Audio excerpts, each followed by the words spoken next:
chateado com a igreja. Olá pessoal, vamos ao provérbio do dia, provérbios número 18, verso 19, diz assim: o irmão ofendido é mais difícil de conquistar do que uma cidade forte, e as contendas são como ferrolhos de um palácio.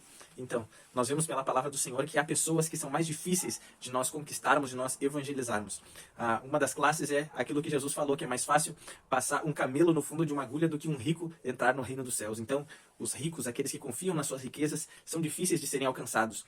Outra classe que também é difícil de ser alcançada são aqueles teólogos que infelizmente não têm uma compreensão correta da sã doutrina da palavra do Senhor. É como se a mente deles estivesse cauterizada para o engano, assim como os fariseus da época de Jesus. Tanto que somente Jesus foi capaz de evangelizar Saulo na estrada de Damasco. Aquele que era um perseguidor feroz da igreja, somente Jesus mesmo para encará-lo, porque mesmo Estevão, sendo apedrejado e pregando o evangelho, não foi suficiente para converter aquele homem furioso contra a igreja. Então, somente Jesus para fazer ele cair de cima daquele animal e se converter a Cristo. E o maior perseguidor se tornou o maior missionário até então. E há uma terceira classe também, que é o irmão ofendido.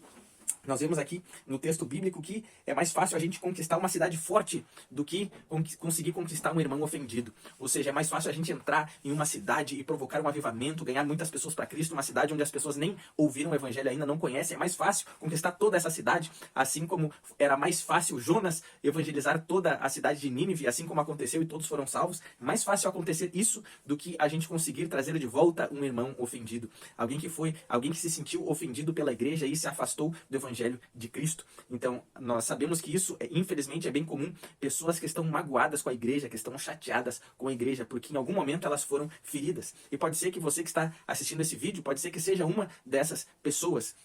E o que a gente deve pensar aqui? O que a gente deve analisar? O que será que ofendeu essas pessoas que acabaram se afastando da igreja? Primeiro, a gente deve ser honesto em relação àquilo que nós estamos abordando. Será que as pessoas elas se afastaram porque elas no início estavam recebendo palavras de encorajamento, palavras de consolo, palavras de acolhimento, palavras que falavam e exaltavam sobre o amor de Deus e o perdão de Deus, mas quando chegou uma mensagem de confronto, a pessoa se sentiu ofendida e virou as costas? Se esse for o caso, infelizmente, a culpa não é, com certeza, da igreja, porque o evangelho ele é confronto. Jesus, nas suas primeiras mensagens, ele dizia: arrependei-vos e convertei-vos. Então, arrependei-vos porque é chegado o reino dos céus. Então, é óbvio que vai chegar em algum momento em que o evangelho ele vai apertar o nosso sapato, vamos dizer assim. Vai chegar um momento em que o parafuso aperta, onde é necessário sim um arrependimento da nossa parte. Porque se não há arrependimento, não há conversão verdadeira. Então, não se trata de nós estarmos em um lugar onde nós queremos uma aprovação da vida que nós já estamos levando. Isso não é o evangelho verdadeiro. O evangelho verdadeiro, em algum momento, vai exigir de nós mudança, transformação, vai provocar em nós transformação, porque o evangelho vai confrontar os pecados que estamos cometendo ou uma vida de pecados ao qual nós estávamos vivendo a nossa vontade e não a vontade de Deus. Então há pessoas que se afastaram por isso, porque se sentiram ofendidas pelo evangelho. Mas isso aconteceu porque elas resistiram à palavra do Senhor. Há outras situações em que pessoas acabaram se afastando porque alegam que não tiveram oportunidades de fazer algo na casa de Deus. E sabe, meus irmãos, isso é muito ruim, porque a gente não deve ver a igreja como um palco onde a gente vai exibir os nossos talentos. Mas a gente deve saber que a gente deve esperar o nosso momento, se é que Deus nos confiou um ministério que ele é celebrado e que ele é praticado dentro da casa de Deus. Porque todos nós temos o ministério da reconciliação, que é levar a mensagem de Deus para as pessoas que estão do lado de fora, que ainda não conhecem Jesus, para que elas se voltem para Deus. O ID é para todo cristão verdadeiramente convertido, mas nem todos irão servir a Deus no púlpito da igreja, e nós precisamos ter maturidade para isso. Então, alguns se afastaram por causa disso.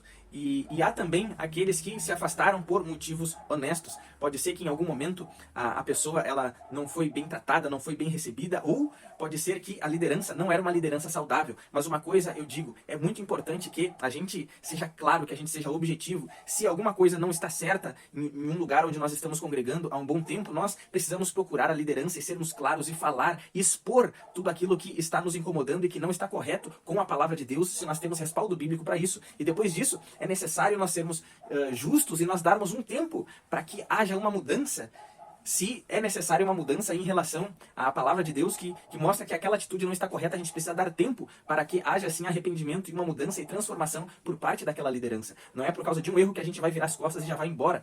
E outra coisa também a gente precisa tratar é que na igreja do Senhor, a igreja de Cristo é um corpo, como a palavra de Deus ensina, e no corpo não há membros amputados.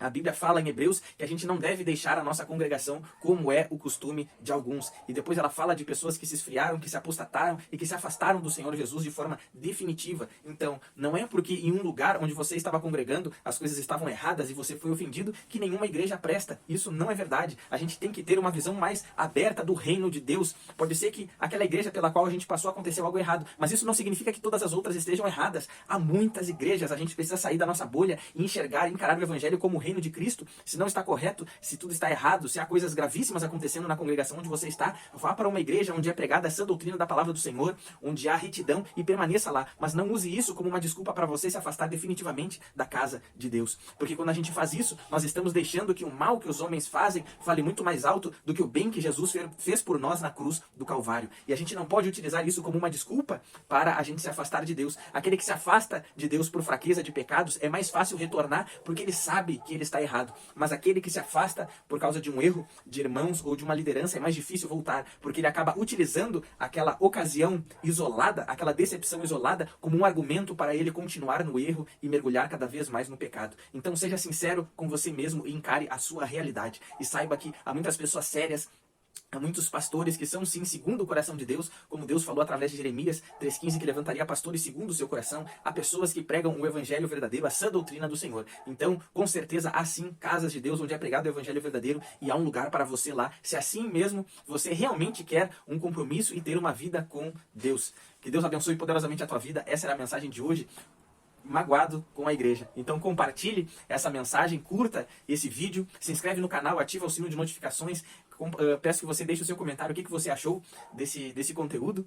Na descrição do vídeo e também no comentário fixado no topo deixarei o link do nosso curso Bíblico e Teológico Fundamentos para você mergulhar na palavra do Senhor. Que Deus abençoe poderosamente a tua vida, um grande abraço e até amanhã.